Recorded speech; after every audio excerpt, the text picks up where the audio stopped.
రావు గారు నమస్తే. ట్రంప్ ఆరోగ్యం మీద అనేక వార్తలు ప్రచారంలో ఉన్నాయి. ఆయన చేతికి పెద్ద మచ్చ ఉంది, అలాగే చీలమండల వాపు, ఉబ్బిన కళ్ళు, నడకలో తడబాటు కనిపిస్తోంది అనే ప్రచారం పెద్ద ఎత్తున జరుగుతోంది. సో వైట్ హౌస్ వర్గాలు అయితే దీన్ని ఖండిస్తున్న పరిస్థితి. వాన్స్ కూడా ఒకటి స్పష్టం చేసినట్లుగా మనకి వార్తలు వస్తూ ఉన్నాయి. ఒకవేళ అనుకోని ప్రమాదం ఏదైనా ట్రంప్కి జరిగితే అధ్యక్ష బాధ్యతలు నేను తీసుకుంటాను అని చెప్పి వాన్స్ చెప్పినట్టుగా కూడా కథనాలు మనం చూస్తూనే ఉన్నాం. అంటే యుఎస్ రాజ్యాంగం ప్రకారం వాన్స్ అధ్యక్షుడిగా అవ్వడానికి అవకాశం ఉందా? ఎస్ అండి. ఇప్పుడు అమెరికా ఉపాధ్యక్షుడు, American vice president JD Vance, ఈయన నిన్న ప్రెస్తో మాట్లాడుతూ ఒక షాకింగ్ కామెంట్ చేశాడనమాట. ఇది చూడండి, ట్రంప్ అసలే చాలా ఆయన ఎలా ఉంటాడంటే ఈగోటిస్ట్గా ఉంటాడు. ఎవరైనా ఆయన్ని హర్ట్ చేస్తే కుదరదు. ఇప్పుడు జేడి వ్యాన్స్ చేసిన కామెంట్ ఏంటంటే, అవసరం అనుకుంటే ట్రంప్ ప్లేస్లోకి నేను వస్తా, అధ్యక్ష బాధ్యతలు స్వీకరిస్తా, యుఎస్ ప్రెసిడెంట్ అవ్వడానికి నేను రెడీగా ఉంటా, ఎప్పుడైతే నేషన్ సర్వీస్ చేయడానికని చేశాడు. అంటే ఏంటి, ట్రంప్ను చాలా హర్ట్ చేసినట్టే. అంటే ట్రంప్కి తెలియకుండా ఈ కామెంట్ చేసే అవకాశం జేడీ వ్యాన్స్కి లేదు.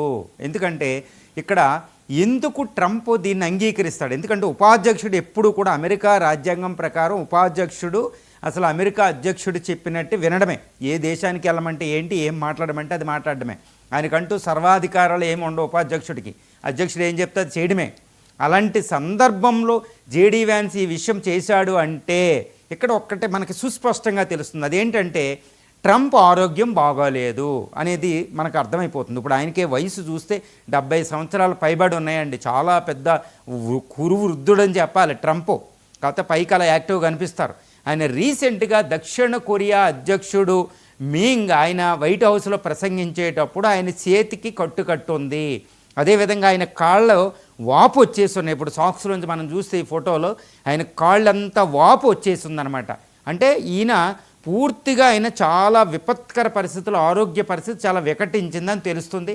ఆయన మొదటి టర్మ్ చేసినప్పుడే 2021, 2017 మధ్యలో చేసినప్పుడే ఆయన ఆరోగ్యం మీద ఎన్నో పుకార్లు వచ్చినాయి. ఆయన మెంటల్గా డిస్టార్డ్ అయిపోయారు, ఇది రిటార్డ్ అయిపోయారు అనుకుంటూ మనకు వచ్చాయి.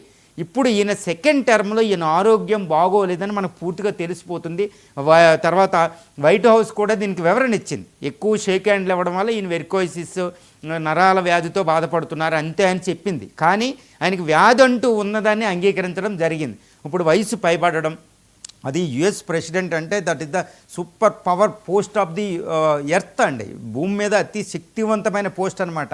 అంతటి శక్తివంతమైన పోస్టు, అంత కురువృద్ధుడు, ఇంతటి విపత్కర పరిస్థితులు నిర్వహించడం అసంభవం అనమాట. ఇప్పుడు ఇంకా ఆల్మోస్ట్ జాన్యువరిలో ఆయన అధికారంలోకి రావడం జరిగింది, January 20.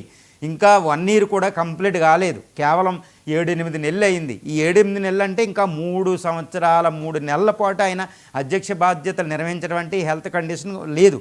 కాబట్టి జేడీ వ్యాన్స్ ఈ వివరణ ఇచ్చాడనమాట. ఒకవేళ అవసరం అనుకుంటే నేను వస్తాను అని. జేడీ వ్యాన్స్ వయసు ఇక్కడ 41 సంవత్సరాలు. ఇప్పుడు మీరు అడిగిన క్వశ్చన్ ప్రకారం అమెరికా రాజ్యాంగం ఏం చెప్తుంది? మనకంతా భారత రాజ్యాంగం మీద అవగాహన ఉంటాం. ఇప్పుడు ఏంటంటే ఇప్పుడు వైస్ ప్రెసిడెంట్ ఎలక్షన్ జరుగుతున్నాయి. వైస్ ప్రెసిడెంట్ రిజైన్ చేస్తే మళ్ళీ కొత్తగా ఎలక్షన్ పెడుతున్నాం, కానీ ఎవరో పోస్టులోకి రారు. ఈవెన్ మన ఇండియాలో ప్రెసిడెంట్ ఆఫ్ ఇండియా రిజైన్ చేసినా లేకపోతే పోస్టులో ఉండి చనిపోయినప్పటికీ కొత్తగా ఎలక్షన్ పెడతారు. కానీ వైస్ ప్రెసిడెంట్ వచ్చినా, మన ఇండియన్ వైస్ ప్రెసిడెంట్ వచ్చినా కేవలం ఎలక్షన్ నిర్వహించే వరకే. కానీ అమెరికాలో ఎలా ఉంటుందంటే, అమెరికా రాజ్యాంగం ప్రకారం అధ్యక్ష పదవిలో ఉన్న వ్యక్తి రిజైన్ చేసినా లేకపోతే మరణించినా ఏం జరిగినా ఆ స్థానంలోకి ఉపాధ్యక్షుడు అధ్యక్ష స్థానంలోకి వస్తాడనమాట. అంటే జేడీ వ్యాన్స్ ఇప్పుడు ట్రంప్ ప్లేస్లోకి వెళ్ళొచ్చు ఏదైనా విపత్కర పరిస్థితి వస్తే. టెరిబుల్ కండిషన్స్ అని ఆయనే చెప్తున్నారు. అలాంటి కండిషన్స్ వస్తే అక్కడ ఏంటంటే కొత్తగా ఎలక్షన్ పెట్టరు. ఈ వైస్ ప్రెసిడెంటే ఈ అధ్యక్షుడికి మిగిలిన ఉన్న కాలమంతా ఆయన అధ్యక్ష బాధ్యతలు నిర్వహిస్తారన్నమాట. అంటే కొత్తగా ఎలక్షన్ ఉండదు యునైటెడ్ స్టేట్స్ ఆఫ్ అమెరికాలో. అది అమెరికా రాజ్యాంగం చెప్పేది. అంటే ఇప్పుడు ట్రంప్ గారికి ఏదైనా ఆరోగ్యం క్షీణించి ఆయన అధ్యక్ష బాధ్యత నిర్వహించలేని పక్షంలో ఈ ఉపాధ్యక్షుడిగా ఉన్న జేడీ వ్యాన్స్ అధ్యక్ష స్థానంలోకి వెళ్ళి ఈ మిగిలిన 3 సంవత్సరాల 3 నెలల కాలాన్ని ఆయన పూర్తి చేస్తారన్నమాట. అది అమెరికా రాజ్యం. భారత రాజ్యాంగంలో డిఫరెంట్గా ఉంటుంది. కాబట్టి జేడీ వ్యాన్స్కి చెక్కడో అదృష్టం తట్టింది. కేవలం 41 సంవత్సరాల వయసులో ఆయన చాలా మంచిగా ఆయన వచ్చేస్తున్నారు. మరి ఇది ప్రపంచం మీద ఎలా వస్తూ ఉంటుందంటే, ప్రపంచ రాజకీయాలని ఇప్పుడు ట్రంప్ కుదిపేస్తున్నాడు అనమాట. ఎందుకంటే ఆయన ఒక రకంగా డిఫరెంట్గా థింక్ చేస్తాడు, చాలా అగ్రెసివ్గా.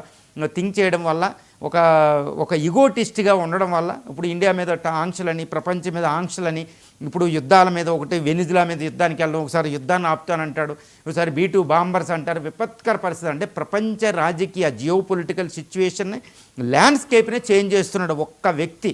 ఇప్పుడు ఇలాంటి వ్యక్తి వల్ల ప్రపంచం వికటించిపోతుందన్నమాట. ఫ్రెండ్ ఎవరో తెలియదు, శత్రువు ఎవరో తెలియదు. ఆయనకి ఫ్రెండ్ అనే శత్రువుని ఒకేలా చూస్తూ ఉంటాడు.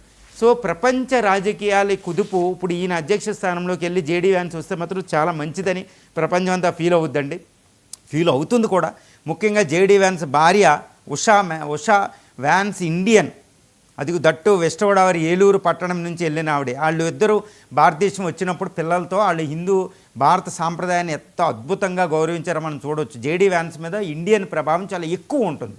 కాబట్టి JD వ్యాన్స్ భారత వ్యతిరేక కాదు, పూర్తిగా స్నేహితుడు అనమాట. అంటే JD వ్యాన్స్ అధ్యక్ష స్థానంలోకి వస్తే అమెరికాలో భారతదేశానికి చాలా చాలా వరమని చెప్పుకోవచ్చు. అద్భుతమైన సంబంధ బాంధవ్యాలు ఉంటాయి, ఒక అద్భుతం జరగవచ్చు. కాబట్టి ఇండియాకి ఇది ఒక పెద్ద శుభవార్త.